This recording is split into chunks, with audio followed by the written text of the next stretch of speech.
2 ದಿನಗಳ ಹಿಂದೆ ಕರ್ನಾಟಕ ಲೋಕಸೇವಾ ಆಯೋಗ ನಡೆಸಿದ ಸ್ಪರ್ಧಾತ್ಮಕ ಪರೀಕ್ಷೆಗಳಲ್ಲಿ ಕನ್ನಡದ ಪ್ರಶ್ನೆ ಪತ್ರಿಕೆಗಳಲ್ಲಿ ತುಂಬಾ ಲೋಪಗಳಿದ್ದಾವೆ ಎನ್ನುವಂತ ಒಂದು ದೂರು ಕೇಳಿಬಂದಿದೆ. ಪತ್ರಿಕೆಗಳಲ್ಲಿ ಕೂಡ ಅದು ಪ್ರಕಟ ಆಗಿದೆ. ಇದು ಕನ್ನಡದ ವಿದ್ಯಾರ್ಥಿಗಳಿಗೆ ಬಹಳ ಆತಂಕವನ್ನು ತರುವಂಥದ್ದು.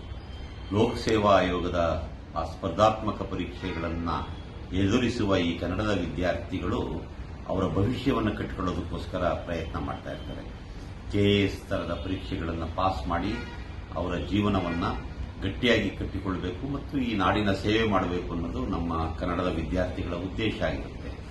ಕನ್ನಡದ ವಿದ್ಯಾರ್ಥಿಗಳಿಗೆ ಪರೀಕ್ಷೆ ಪರಿಯರೊಳಗೆ ತೊಂದರೆ ಆಗಿಬಿಟ್ರೆ ಅವರು ಅಂತ ಸ್ಪರ್ಧಾತ್ಮಕ ಪರೀಕ್ಷೆಗಳನ್ನು ಹೇಗೆ ಎದುರಿಸೋದಕ್ಕೆ ಸಾಧ್ಯ ಇದೆ?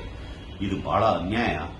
ಲೋಕಸೇವಾ ಆಯೋಗಕ್ಕೆ ನಾನು ವಿನಂತಿ ಮಾಡೋದೇನು, ಸರ್ಕಾರಕ್ಕೆ ವಿನಂತಿ ಮಾಡೋದೇನು ಅಂತಂದ್ರೆ ಈ ಪರೀಕ್ಷೆಗಳನ್ನು ರದ್ದುಪಡಿಸಿ, ಮೊನ್ನೆ ಆಗಿರೋದು ಸರಿಯಾದ ಪ್ರಶ್ನೆ ಪತ್ರಿಕೆಗಳನ್ನು ಮಾಡಿಸಿ ಮರುಪರೀಕ್ಷೆಯನ್ನು, ಹೊಸದಾಗಿ ಪರೀಕ್ಷೆಯನ್ನು ಮಾಡಬೇಕು ಅನ್ನುವಂಥದ್ದು ನನ್ನ ಆಗ್ರಹ ಆಗಿದೆ.